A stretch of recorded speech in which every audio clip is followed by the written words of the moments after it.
Do you want to tell us about that poem at all, Star Ruby? Oh, yeah.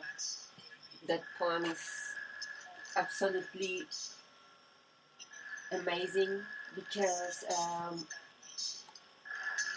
by the time it was like in 2016, I was writing a lot of poetry every day, daily writing, but it was a result of a challenge to myself in learning new vocabulary and trying to compose poems with it. But I had a couple of really weird experiences in which I wrote poems without my effort, without my mind, really. It was something mechanical.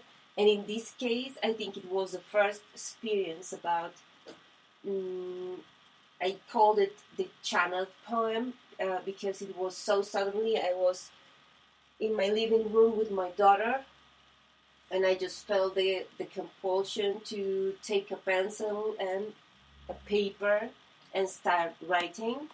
And it was written in less than a minute or so. And I just took the pencil and started writing. And it was like a voice inside my head, but I'm sure it was not myself saying me word by word to write it. And I did it, and my daughter was, "Oh, Mom, what happened?"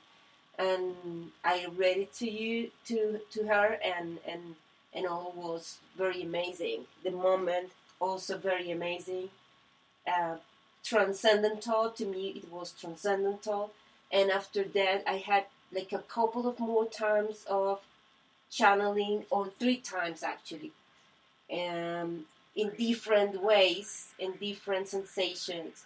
One of them was a poem that I channeled.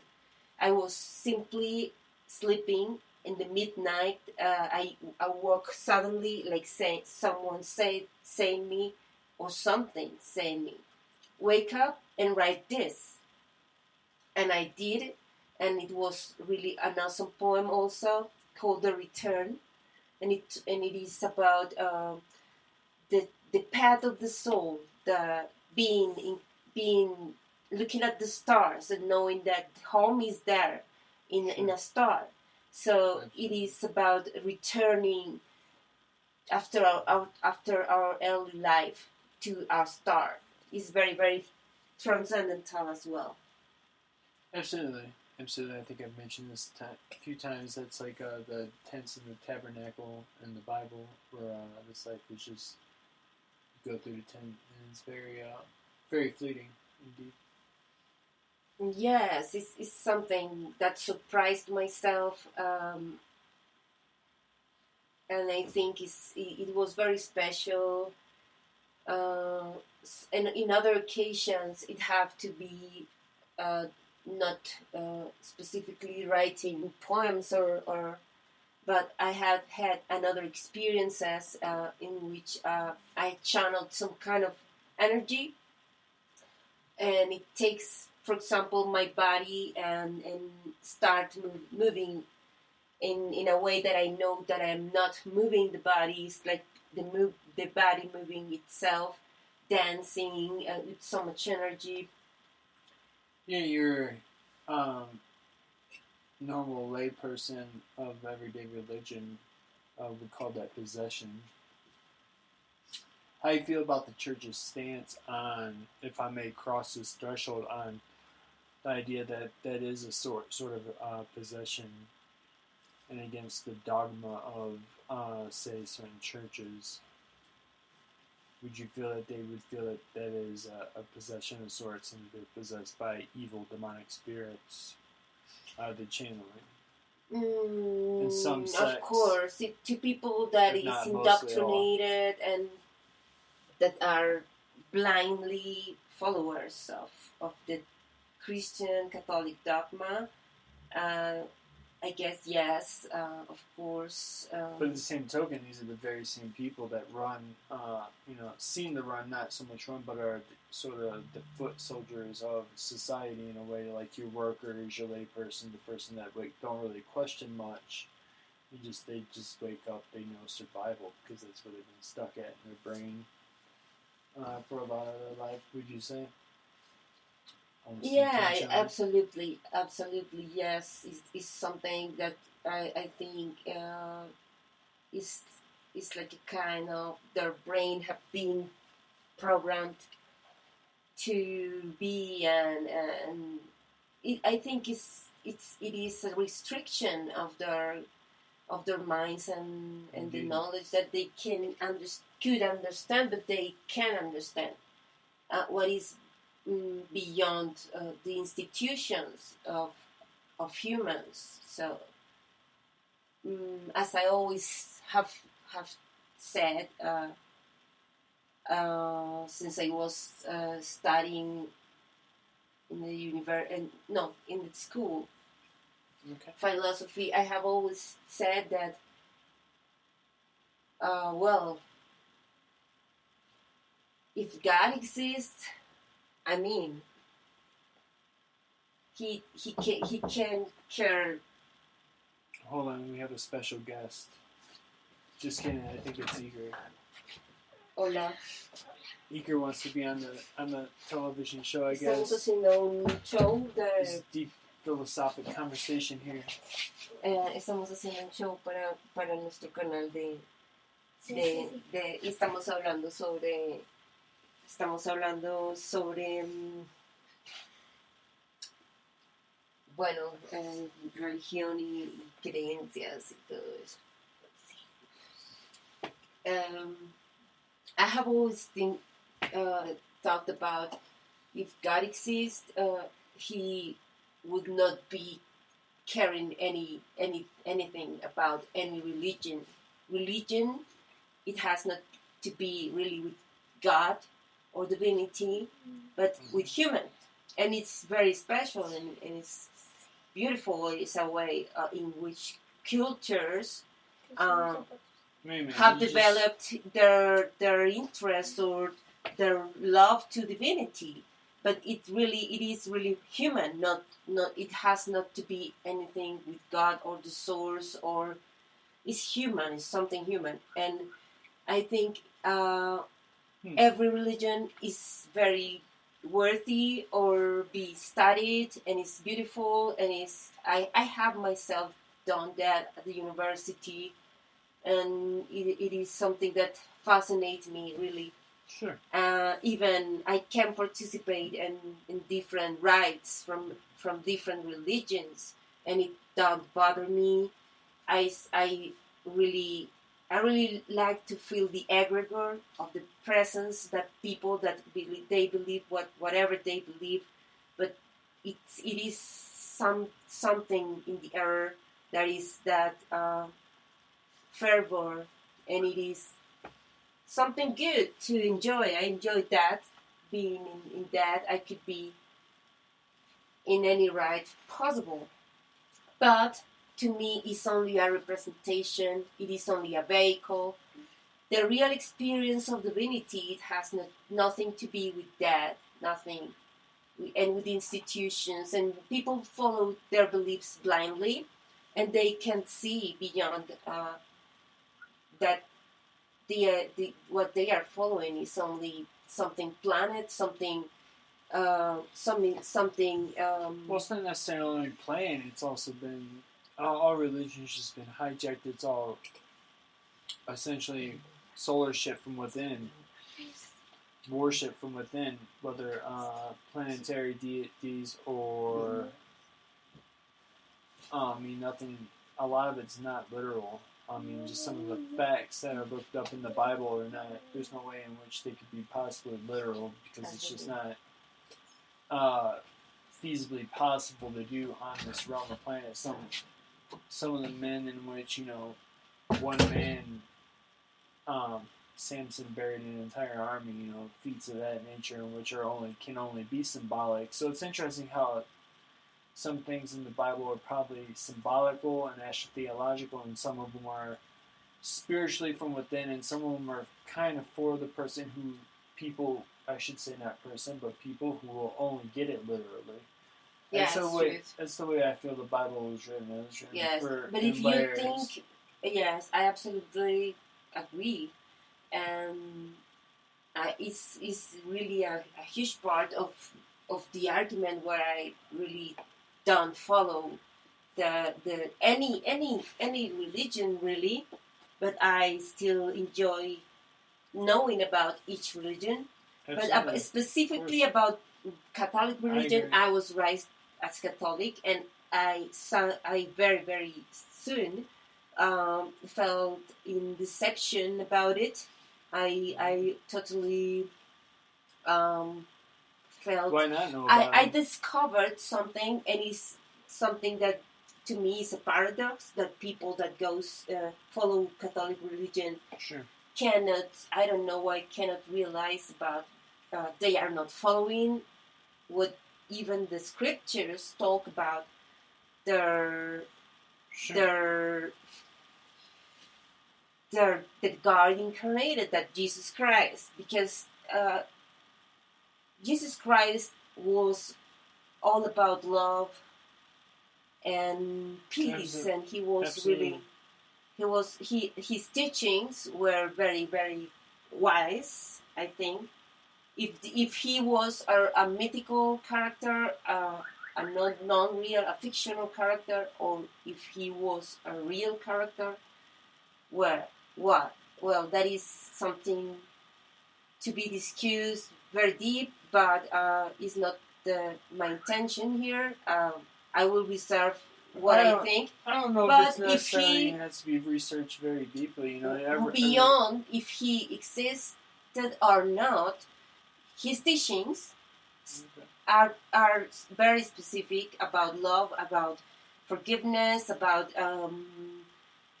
being. His mission is about being an emancipator of the human race, and to free humans of the burden of the sin. Well, yeah, and supposedly Dharma, but people that follows the Catholicism, they don't behave like that. They don't behave like Jesus freed me. I can be free. I can be happy. No, they believe they are indoctrinated against the teachings of Jesus himself about having to be all of their life miserable. A life they have to feel they are sinners. You are a sinner. You can be happy. You offended God, and that is absurd, because supposedly Jesus came to free humanity and to make them feel happy and to make them not feel guilty. But if you analyze the rite of the Catholicism, they indoctrinate with words that are not really in the Bible, that they designed in the rite of the Mass. And in the rite of the Mass, you have to punish yourself and say, it's my fault, and you have to feel you have to feel that you have to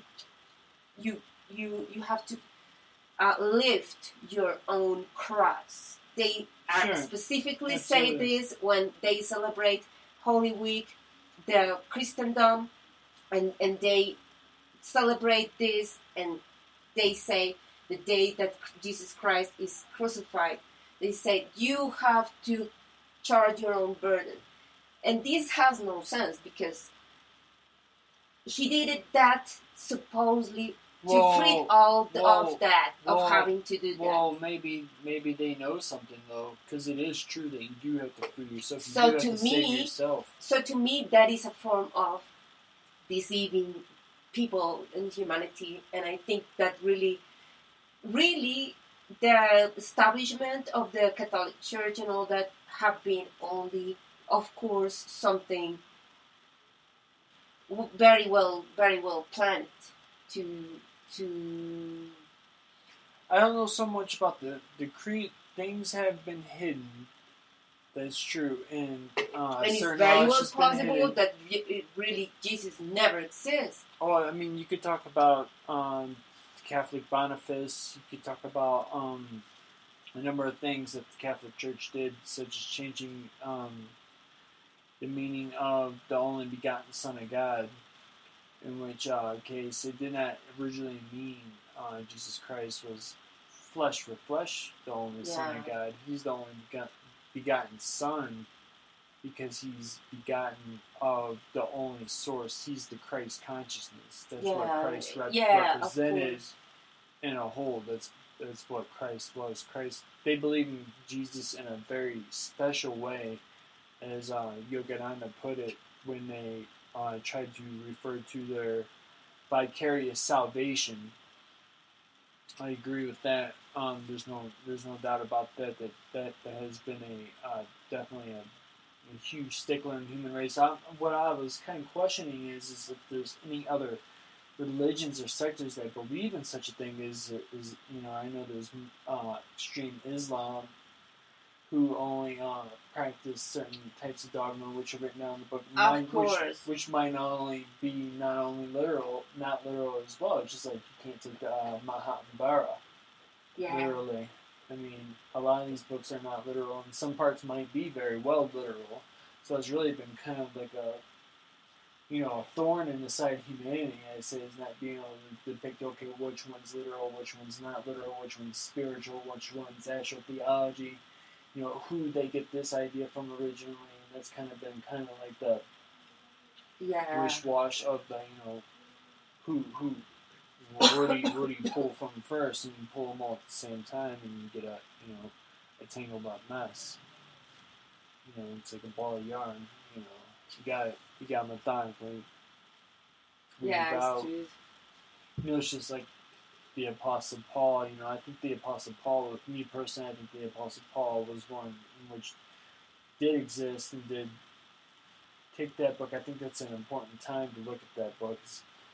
No, absolutely. I have read some letters of Paul to the church, and I have also some information about his letters. They are 7 churches, and according to some information that I got, his letters are actually referring to the path of the Kundalini, and it is about awakening 7 chakras, and each church, it represents a chakra. Yeah, I definitely, my opinion on Christ is the way it have been managed, his image. It had nothing to be what he was if he really existed. Sure. And to me, I would like to feel more that he existed, but every time more, I feel that all was something really designed. But I don't know, and some things. I read a book so many time ago, like 20 years ago, and it was a history study man. And this guy was Muslim actually, and his book was named something like "The Hidden Life of Jesus," and he talked about the time in which the Bible stops talking about Jesus, and then he's come back to Jerusalem and all. In which case, I think and he's like 20, and he's India. And he's like 12 years old to 33 years old, 30 years old. I don't know. I'm not sure. And he supposedly in that book, the guy said that he traveled and he did investigation deeply to collect information and proofs and be in places and all that. And he said that actually he found evidence about the existence of someone that could be really Jesus. And he said that he actually was not someone poor, or that he was Sure, I've heard he's someone rich. X, but that he actually was born in a rich family and directly connected to King Solomon and David, Fascinating. and that he actually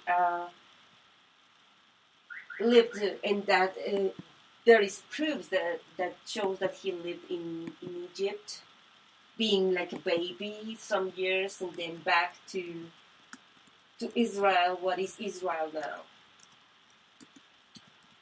And even more, I'm I'm not sure if it was during the 70s or the 80s. A very famous bestseller book, actually a saga of books by a Spanish author called JJ Benitez, J.J. Benitez, and he wrote that science fiction saga, talking about time travel. Talking is named Caballo de Troya, Troy horse, or horse of Troy, and he reveals there, of course, like in a fiction story, but there are theories that this could be even real, and it was in the 80s. Sorry, I was over here looking for. I know there's somebody in the Old Testament. And he reveals that supposedly American government had a program on time travel, and that they reached, specifically, they went to that time during Jesus Christ's life in Jerusalem. So it's very interesting. These books about is very very awesome. Yeah, I don't have a Bible in front of me, and I'm trying to figure out what the last part of the Old Testament was. I have some Bible, but it's in Spanish if you want it, and it is even a high luxury edition of the Bible. Well, I was just looking who was incarnated as Jesus before Jesus was born, and I know it's the last verse in the Old Testament. I know I've heard that as well before.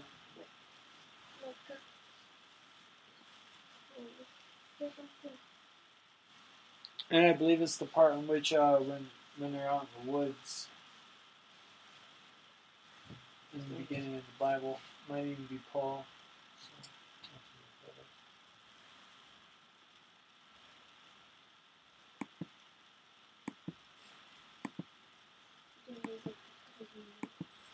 But what we were going to discuss today was mainly aliens, is what we were going to get to.